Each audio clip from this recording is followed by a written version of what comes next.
안녕하십니까. 3단은 자신의 경험을 걸었어요.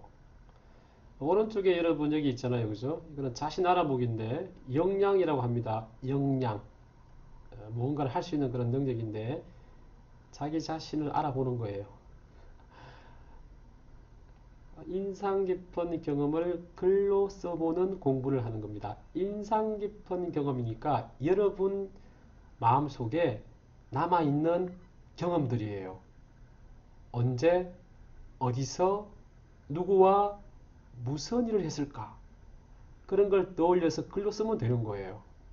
경험이란 말 생각해야 되고, 인상 깊다. 띄어쓰기했죠? 여러분 생각하세요. 인상 깊다. 인상 깊다. 인상 깊다란 말은 내 마음속에 남아있는 겁니다. 특별한 경험으로. 여러분 오늘 아침에 일어나서 학교에 와서 집에 가는 과정을 생각해 보세요. 인상 깊은 경험이 있었을까요? 이것도 여러분 생각하기 나름이에요.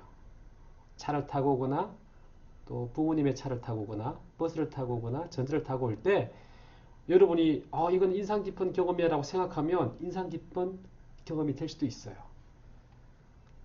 자, 감딱이라는 글이 있습니다. 짧은 글인데요. 한 문단으로 쓴 글입니다.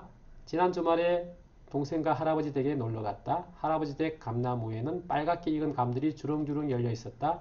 나는 할아버지 동생과 함께 긴 막대기로 조심스럽게 감을 땄다.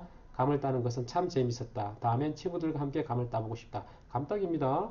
감딱이 선생님도 어렸을 때 많이 해봤어요. 그런데 지난번에 교실에서 막 웃었던 것 같은데 둘째 문장을 보면 둘째 줄을 보면 나는 할아버지 동생과 함께 이렇게 바로 이렇게 이어서 읽으니까 좀 이상하죠. 나는 할아버지 다음에 쉼표가 있잖아요. 근데 나는 할아버지 동생과 함께 좀 이상합니다. 나는 할아버지 동생과 함께 그러니까 내가 할아버지 동생과 함께 감을 딴 것처럼 그렇게 보여집니다. 좀 글이 이상합니다. 감딱이라는 글을 썼습니다, 여러분. 그렇죠? 그러면 동생이 나왔고 할아버지 댁에 갔고 할아버지 댁에서 할아버지와 함께 막대기를 이용해서 감을 딴 겁니다. 네. 감은 원래 긴 막대기, 그래서 장대라고 해요. 장대로 땁니다. 이렇게 글을 썼는데 여러분도 이런 글을 쓸 수 있겠죠? 자, 감 따는 장면입니다. 와, 할아버지 옆에 계시네요. 네. 끝부분을 저렇게 새총 모양으로 해야 이제 나무 가지를 꺾을 수 있는데 저렇게 가지를 꺾을서 딸 수도 있지만 잠자리채 같이 망 있죠, 망. 그렇게 망을 만들어서 또 톡톡톡톡 하면 그 망 속으로 주머니죠, 주머니 속으로 쏙 들어오면 그걸 딸 수도 있어요. 왜냐하면 이렇게 따다 보면 밑으로 떨어지거든요. 떨어지면 감이 어떻게 될까요? 네, 깨질 수 있습니다. 그러면 단감은 돌이나 작은 돌이나 흙이 들어가서 못 먹을 수도 있어요. 그래서 잠자리채 같이 되어 있는 그 내용물 속에 넣도록 그렇게 하기도 해요. 시골에서 그렇게 했습니다. 네. 그래서 이제 학생이 고민하는 거죠. 어떻게 쓸까 하는 그런 내용이 있습니다. 여러분 선생님이 지금 오늘 이거를 통해서 여러분에게 정답을 알려주지 않을 겁니다. 어떻게 하는 것인지 알아보는 거죠. 집에서는 아하 이렇게 공부하는 거구나 준비하는 거예요. 그래서 여러분 미리 한번 해보는 겁니다. 거꾸로 학습이 그런 거죠. 집에서 준비해서 한번 보는 겁니다. 기억에 남는 일이 어떤 걸까 이야기 해봤죠. 네, 사진 보고 겪은 일 떠올려 보는 겁니다. 물론 이런 경험을 못한 친구도 있을 텐데요. 그렇죠? 수영하기. 그러면 수영하기와 관련된 자신의 경험들을 떠올릴 수 있을 겁니다. 좀 특별하게 인상 깊었던 일들이 있을 겁니다. 축구하기. 우리 학교네요. 서울대학교 사범대학 부설초등학교 운동장입니다. 인조잔디 운동장이에요. 그 다음에 갯벌 체험. 지난번에 갯벌 체험 못한 우리 반 어린이들이 있었는데, 갯벌에 가서 저렇게 다양한 놀이를 할 수 있습니다. 갯벌 체험이라고 되어 있는데요. 그죠? 갯벌 체험. 갯벌에 가서 여러 가지 뭔가를 한 겁니다. 지금 이 그림은 조개를 캐는 것 같아요. 조개를 캔다라고 말을 합니다. 왜냐하면 조개가 속에 있으니까 호미인데 또 다른 도구가 있습니다. 뭐라 그럴까요? 이렇게 따로 이렇게 선생님 이름을 정확하게 모르겠는데 끌개처럼 해서 이렇게 막 끌어다니면 모래는 빠져나가고 조개가 남는 그런 도구가 있어요. 그런 도구로 이렇게 물론 갯벌에 잘 가면 낙지 같은 것도 있을 수 있어요, 여러분. 망둥어도 있고요. 개도 있습니다. 개. 꽃게는 아니고 개도 있어요. 자, 운동회 공 굴리기 하는 장면이고요. 그 다음에 독서 그림 그리기 대회를 하고 있고요. 피자 만들기도 합니다. 이런 경험들을 여러분이 했을 겁니다. 뭐, 여기 나와 있는 그림 이외에도 다양한 경험을 했을 겁니다. 왜 이런 경험 이야기를 합니까? 여러분이 글을 쓸 때는 여러분이 겪었던 경험을 바탕으로 글을 쓰기 때문이에요. 그래서 글을 잘 쓰는 어린이들은 자기가 겪었던 일들을 잘 떠올리는 겁니다. 그게 중요한 거예요. 선물 받은 경험도 있겠죠. 기분 좋죠. 그렇죠? 그런데 여러분들 선물 이야기하면 또 이게 비싸고 좋은 것 그런 게 아니라 작은 것들, 편지 같은 것들, 부모님의 사랑이 담겨 있는, 마음이 담겨 있는 선물들. 그런 게 바로 인상 깊은 선물이잖아요. 저는 아주 큰, 아주 비싼 걸 받았어요. 그게 인상 깊었다고 할 수 있을까요? 네, 자신이 겪은 일 이야기합니다. 가족과 함께 바다로 여행을 간 이야기. 그죠? 그 다음에 또 바다에 가본 적이 있다. 다른 친구로 다르게 생각할 수 있겠죠. 산으로 갈 수도 있고. 우리나라 유명한 산, 한라산, 백두산은 또 북한 쪽에 있으니까 가기가 쉽지는 않은데, 설악산, 그죠? 속리산도 있고, 산.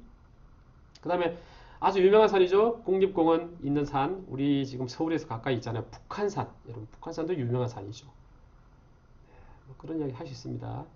그래서 이렇게 여러분들이 이야기한 내용 중에서 기억에 남는 걸 정리해 본 겁니다. 이거는 보기예요, 보기. 똑같이 하라는 게 아니라 어떻게 보기에서 정리했냐면 친구들과 함께한 운동회를 생각한 거예요. 자, 물론 위쪽에 정리한 이 내용은 여러분이 아는 것처럼 제목이 될 수도 있어요. 그죠? 사실 이거는 제목이 될 수도 있어요. 그죠? 제목이 될 수도 있는데 뭐 제목이 되지 않더라도 일단은 한번 뭐 해보는 거죠. 그죠?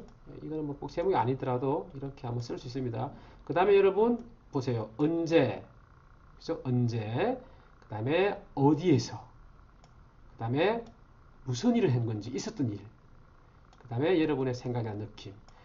그러니까 이 글을 쓸 때 가장 기본적으로 내가 떠올린 경험들에 대해서 글을 쓸 때는 언제 있었던 일인지, 어디에서 있었던 일인지, 무슨 일이 있었던 건지, 그리고 그 일에 대한 생각이나 느낌은 어떠한지 그렇게 정리한 거예요. 그런데 이제 조금 더 넣을 수 있는 내용이 어떤 거냐면 누가라는 게 좀 들어갈 수도 있겠죠. 누가, 그죠? 누가. 그런 내용을 여러분 생각하면 됩니다.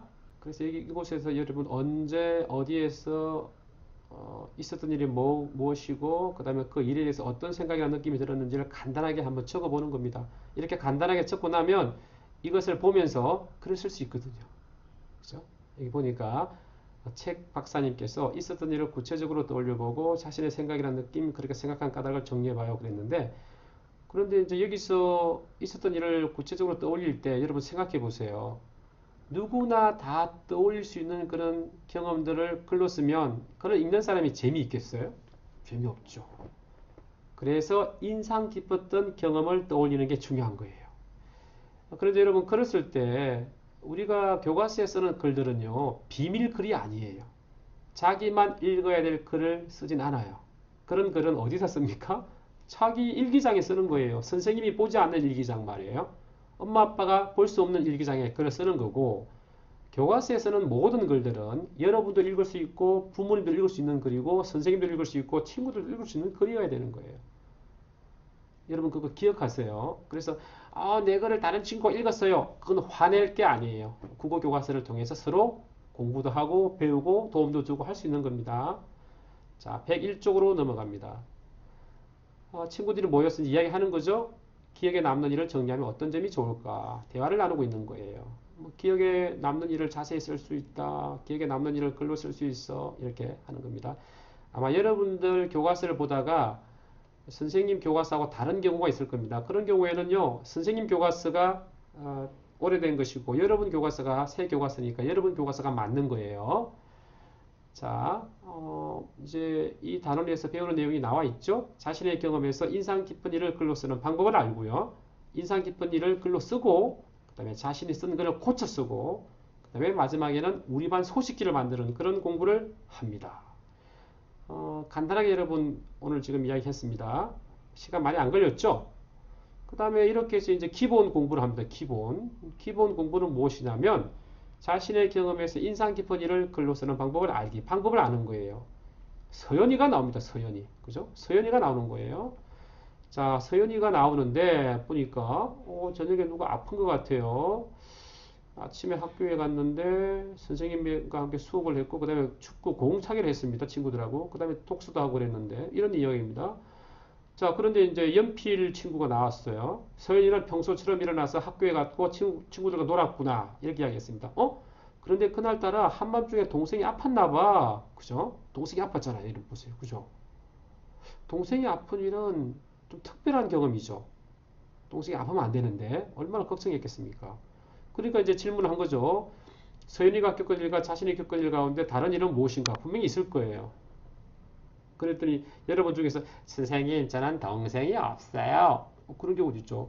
선생님 저는 언니가 있어요. 오빠가 있어요. 누나가 있어요. 형이 있어요. 이런 경우도 있을 겁니다. 다르죠.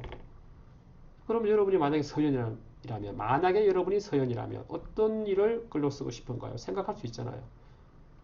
그래서 이제 우리가 서연이의 입장에서 글을 쓰는 걸 한번 지켜본 거예요. 그러니까 서연이를 딱 정했잖아요. 뭘 정했습니까? 당연히 동생이 아팠던 일에 대해서 글을 쓰기로 한 거예요. 이제 남자친구가 물어보는 거죠. 서연아, 너는 여러 가지 겪은 일 가운데에서 왜 동생이 아팠던 일을 골라서 글을 쓰려고 하는 거야? 그랬더니 이제 서연이가 말합니다.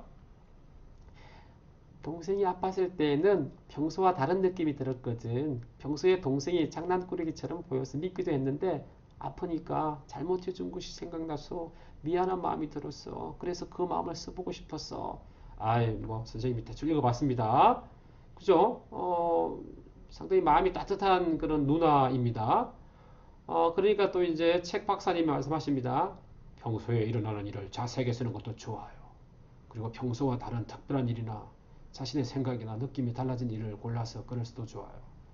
그러니까 여러분 엄마 아빠 또는 가족이랑 특별한 경험을 해야 글을 쓰는 게 아니라 여러분들이 평소에 눈을 크게 뜨고 귀를 이렇게 해서 열고 보고 듣고 하면 그런 내용들을 글로 써도 재밌어요.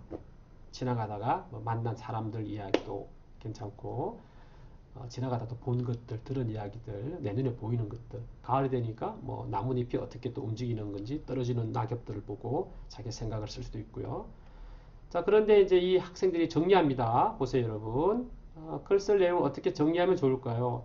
보통 여러분들이 글을 읽을 때는요, 글을 읽고 난 다음에 정리를 하잖아요. 그죠? 글을 읽고 난 다음에 글 내용을 정리하는 것도 상당히 중요한 공부 방법인데, 이제는 쓰기를 해야 되니까 글을 쓰기 전에 정리하는 거예요.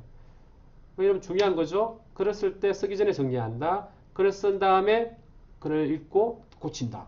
근데 읽기를 할 때는 내가 다른 사람이 쓴 글을 읽는다. 읽은 다음에 내 머릿속에 그 글 내용을 정리한다. 그러니까 읽기와 쓰기가 비슷하죠.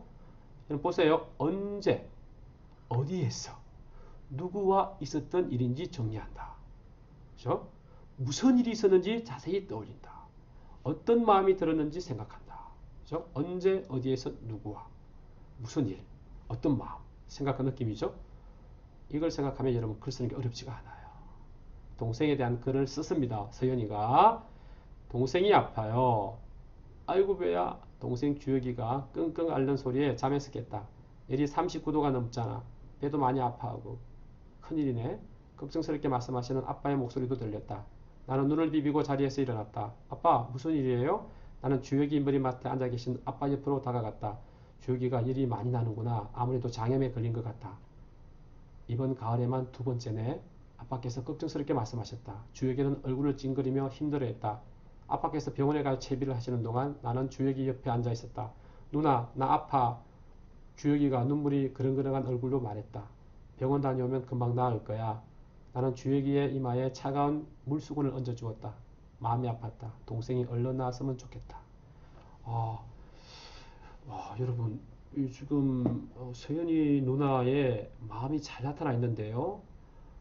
파란색 글로 적은 이 글은 글자가 틀리거나 띄어쓰기가 안 되어 있는, 띄어쓰기가 안 되어 있는 거죠. 띄어쓰기가 안 되어 있는 그런 글로 보입니다. 이따가 확인해 볼 거예요. 자, 여러분 볼까요? 서연이가 쓴 글을 교실 게시판에 전시하려고 합니다. 여러분 보세요. 이거 보니까 여러분 알 수 있겠죠? 왜 선생님께서 우리가 교과서에 쓰는 글들을 모두가 다 읽는 거구나라고 생각할 수 있을까요? 보세요. 교과서도 그렇게 되어 있잖아요. 여러분이 이 교과서에 쓰는 이 글들은 교실 게시판에 전시할 수 있는 글이에요. 그래서 여러분 글 쓸 때 막 이렇게 손을 막고 이거 보면 안 돼. 선생님 다른 친구들이 보면 안 돼요. 선생님만 보세요. 그렇게 하면 안 되는 거예요. 왜냐하면 친구들이 쓴 글을 보고 저 친구는 저렇게 글을 썼구나. 나도 저렇게 써야지. 서로서로 공부를 하는 데 도움이 되는 거거든요. 여러분이 이제 3학년이니까 4학년이 되어서도 마찬가지고 다른 친구들이 쓰는 글도 볼 수도 있고 또 읽어야 됩니다. 그래야 내가 더 좋은 글을 쓸 수 있는 거예요. 근데 여러분들은 자꾸 자기가 쓴 글을 막 비밀이라고 생각하는데 그 비밀은 교과서에 쓰는 게 아니라 여러분이 따로 다른 사람이 모르게 쓰는 게 비밀이잖아요. 그죠? 그런 거는 선생님한테 말씀드릴 필요가 없는 거죠. 자, 파란색으로 쓰인 부분을 보고 띄어쓰기 방법을 확인해 보세요. 그렇죠? 우리가 글쓰기만 하는 게 아니라 글을 쓸 때 띄어쓰기를 잘 하도록 하기 위해서 지금 이 부분을 공부합니다. 주혁이가 눈물이 그렁그렁한 얼굴로 말했다. 뭐 이런 부분은 잘 안 틀릴 것 같아요. 그죠? 주혁이가 해서 띄어쓰기를 해야 되겠죠. 한 칸 띄어써야 됩니다. 그죠? 주혁이가 눈물이 그렁그렁한 얼굴로 말했다. 뭐 여기 보니까 낱말과 낱말 사이는 띄었습니다. 당연히 그렇잖아요. 그죠? 물론 뭐 이가, 을을, 은는, 의와 같은 말은 앞말에 붙였습니다. 여러분 좀 어려운 말인데요. 이가, 을을, 은는 이런 걸 뭐라고 할까요, 여러분? 혹시 알고 있습니까? 이런 글자를 뭐라고 하냐면 여러분 조사라고 해요. 조사. 조사. 좀 처음 들어보는 말이죠. 조사. 주역이 가 할 때 이 주역이 다음에 오는 이 가자가 조사라고 해요. 조사. 조사는 어떤 말 다음에 붙는 거예요. 혼자서는 움직일 수가 없어요. 조사. 그죠? 얼굴로 뭐 이런 것처럼 눈물이 할 때 이 이런 것처럼 조사라고 합니다. 여러분 조사. 조사. 나중에 아마 여러분들이 중학생이 되면 이런 걸 배울 거예요. 그죠? 어떤 다른 말 다음에 붙어서 도움을 주는 말이 되도록 도와주는 그런 말이 바로 조사예요. 조사. 여기서는 조사란 말을 쓰진 않았습니다. 여러분 그렇죠? 책 박사님께서 조사가 조금 어렵다고 생각했을 수도 있을 것 같아요. 그래서 조사란 말은 쓰지 않았지만 이가, 을을, 은는, 의 이런 말은 다 앞말에 붙어서 쓴다. 그래서 말이 잘 통하도록 도와주는 말이다. 그래서 조사란 말을 씁니다. 여러분들 조사란 말을 기억할 수 있을까요? 나중에 교실에 가서 한번 물어봐야 되겠습니다. 여러분들 조사란 말을 아는지 물어보도록 하겠습니다. 자, 아이고 배야. 이게 쉼표가 있죠. 이전에는 이 쉼표를 여러분 반점이라고 했는데요. 지금 쉼표라고 합니다. 쉼표가 있으면 또 한 칸 띄어쓰기를 해야 되겠죠. 그죠? 띄어서야 되겠죠. 그죠? 네. 밑에 나와 있죠. 여러분 여기 보니까 그죠? 이렇게 한 칸 띄었습니다. 라고 되어 있습니다. 그죠? 마음이 아팠다 라고 여기 마침표가 있습니다. 이전에 이 마침표를 또 온점이라고 했습니다. 이제는 마침표라고 합니다. 문장이 끝났을 때 사용하는 마침표를 한 다음에 한 칸을 띄어 쓰기를 합니다. 자, 이런 것을 배우는 거예요. 그러니까 여러분들 중요한 겁니다. 이게. 자, 보세요. 아하, 쉼표 다음에 한 칸을 띄어 써야 된다. 그 다음에 마침표가 있는 곳에도 역시 한 칸을 띄어서 써야 된다. 왜 그럴까요, 여러분? 왜 그러냐면 여러분이 쓴 글은 여러분이 읽는 게 아니라 다른 사람이 읽어야 되기 때문이에요. 물론 나중에는 여러분이 손글씨로 쓰지 않고 연필 글씨로 쓰지 않고 컴퓨터를 이용해서 글을 쓰기도 하거든요. 그때도 마찬가지예요. 띄어쓰기를 잘 해야 됩니다. 왜냐하면 여러분이 쓴 글을 다른 사람이 읽어보기 때문이에요. 자, 그래서 지금 내려갑니다. 마침표나 쉼표 뒤에 오는 말은 띄어써요 라고 했죠. 이건 여러분 다 알고 있을 겁니다. 그런데 다 알고 있는데 직접 글을 쓸 때는 깜빡하고 잊어버리는 경우가 있어요. 그래서 여기서 강조를 하고 있는 거예요. 그죠? 네. 자, 이건 선생님이 지우고요. 이거는 지우고요. 지우고, 조사도 지웠습니다. 그 다음에 이제 공부를 합니다, 여러분. 자, 이번 가을에만 두 번째네. 네, 두 번째네. 자, 여러분, 하나, 둘, 셋, 넷, 이렇게 수를 나타내는 말들, 이런 말들은요, 혼자서 쓸 수 있는 말이에요. 그죠? 여기 보니까 수를 나타내는 말이라고 되어 있는데, 이런 말을, 이름을 또 하나 또 가르쳐 줘야 되겠는데요. 좀 어려운 말인데, 여러분. 이런 말, 여러분 잘 알 것 같은데요? 그죠? 여러분은 잘 알 것 같아요. 뭐라고요? 수사입니다, 수사. 수사라고 합니다, 수사. 수사. 이게 왜 안 딸려옵니다. 수사. 자, 수사입니다, 수사. 수사는 여러분 수를 나타내는 그런 말이에요. 수, 차례라든지 양, 이런 거. 하나, 둘, 셋, 넷 할 때처럼. 그렇습니다. 물론 1, 2, 3, 4, 5, 6, 7, 8 할 때 이것도 수가 되겠죠. 수사라고 해요. 네. 그 수를 나타내는 말 다음에도 띄어쓰기를 해야 된다는 거죠. 근데 여기는 붙여서 쓰니까 우리가 이해하기가 힘들잖아요. 두 번째네. 그런데 두 번째네. 이렇게 하는 게 맞다는 겁니다. 그리고 이래서 배운 내용을 바탕으로 하여 띄어써야 할 부분에 표시를 해봅시다 라고 했습니다. 수를 나타내는 말과 단위를 나타내는 말 사이에는 띄어쓴다. 이걸 또 가르쳐 줬고요. 그 다음에 띄어쓸 부분을 표시를 하고 있습니다. 1학년 때 여러분이 배운 말인데 쐐기표죠. 쐐기표. 보통 이렇게 쐐기표 표시를 하고 띄어쓰기를 합니다. 또 읽을 때도 이 표시를 하고 띄어 읽기를 하죠. 쓸 때도 마찬가지고. 그 다음에 여러분 글을 쓰는데 실수로 띄어쓰기를 못한 경우에 이렇게 쐐기표를 해놓으면 또 다른 사람이 띄어 읽어라 이런 뜻이니까 표시를 할 수도 있어요. 자, 고쳤죠? 네, 아랫부분 고칠 수 있겠죠? 선생님이 답은 알려주지 않습니다. 우정은 예쁘게 가꿀수록 좋다. 이렇게 읽을 때 띄어 읽는 게 좋잖아요. 만약 이걸 하지 않으면 어떻게 읽어야 됩니까? 우정은 뻐개가 꿀수록 좋다. 뭡니까 이게? 그죠? 우정, 뻐개가 꿀수록 좋다. 이상하잖아요. 이런 실수를 하는 사람이 많지는 않겠지만 띄어쓰기를 하지 않으면 뜻이 통하지 않는 거구나. 이걸 알아야 되는 거죠. 그래서 여러분 책을 읽으면 지식이 쌓인다. 이상하죠. 책을 읽으면 지식이 쌓인다. 띄어읽기가 그래서 중요한 겁니다. 왜냐하면 말이 통하고 뜻이 통하니까요. 띄어읽기를 하지 않으면 안 되는 거죠. 마찬가지로 글을 쓸 때도 띄어쓰기를 하지 않으면 내가 쓴 글을 나는 읽을 수 있지만 나는 이해할 수 있지만 다른 사람이 그거를 이해를 못하는 거죠. 무슨 뜻인지 모르는 거예요. 그래서 글을 쓸 때 띄어쓰기가 중요하니까 3학년 때 꼭 알아야 되니까 여기서 가르치고 있는 거예요.